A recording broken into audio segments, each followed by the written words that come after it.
Okay, I'm gonna create this video because if you're watching this, you've probably got a Pontiac Bonneville or a GM 3600 series engine that has a squeak to it. After all the issues I've had with this, I just figured I'd post this because it's the right thing to do, and there's probably a lot of other people that have been through this turmoil before. For some background on this car, it's a 97 Pontiac Bonneville, has about 140,000 miles on it. It's run very well, with the exception of, it's had the normal mantake air, the upper intake, lower intake manifolds replaced a couple times. That's been fine. But the issue this time was squeaked. It squeaked like crazy, and could not figure it out. It was giving first of all, a code. P0171 was the code that it was giving, but that's not the issue. The issue was this. I went through and started to look through the errors to fix it. And the first thing was the mass airflow sensor, which is right here. Mass airflow sensor. Took it, cleaned it. It was dirty. Cleaned it. It ran a little bit better, but still pretty bad. Uh, and it wasn't squeaking when that happened. The next thing, it still was getting that error code.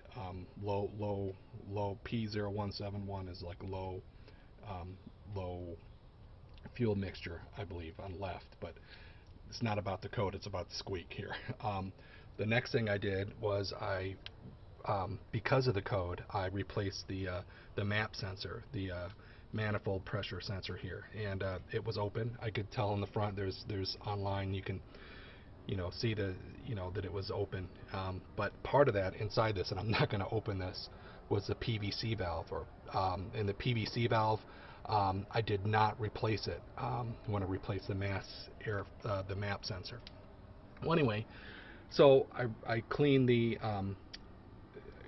clean I cleaned the both of the sensors, and then I went and I started to have this crazy squeak. And here's where the fun part started. The car ran much better for a long time, but what happened was this thing here, of all things, cracked. As it was running better, we started to push it really hard, and it developed a crack in the back, and antifreeze got all over the serpentine belt here.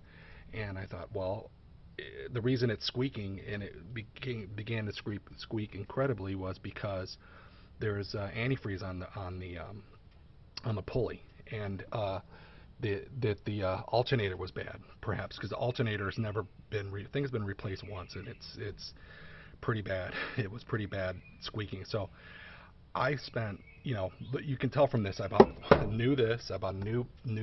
I went as far as buying a new alternator because I thought that was the issue, the alternator, and turns out after as of 1:30 this morning, this car was not running. The squeak was that bad. That's the reason I'm posting it, because there's a lot of people out there. You read on threads on other sites, and you see that they're looking at pulley squeaking, they're looking at belts, and they're trying to troubleshoot what's the problem. The problem is not that. The problem is the O-ring around the PCV valve, of all things. These cars are really picky, and I just found this, came across it in error.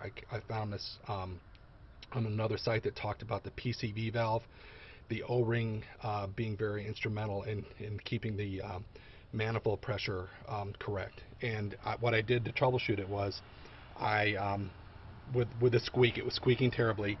I popped the oil off, which the oil cap off while it was running, which be very careful with that.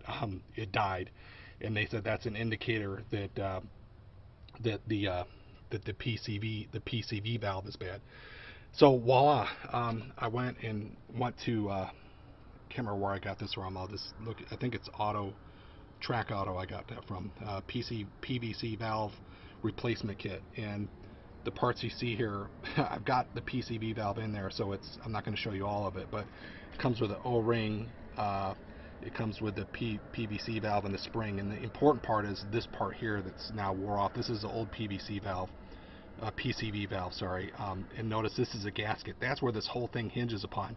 If this gasket is leaking, then you're going to have exhaust gases come up into the manifold, and it will run terrible. You've got a pressurized manifold, and you can tell that by pulling the oil cap off and see if the squeak goes away. That's how I troubleshot it. I would not recommend pulling the oil cap off because it died and it would not start overnight. What I would recommend is just pulling out the dipstick. I don't even know if that would work or not, and seeing if the squeaking goes down. So anyway, if you're watching this, watch it again. If you've got a squeaky belt, it most likely is not a squeaky belt if your serpentine looks good. So anyway, hope that helps somebody out there, because luckily I thought this car was ready for the junkyard and it still got some life in it. Take care.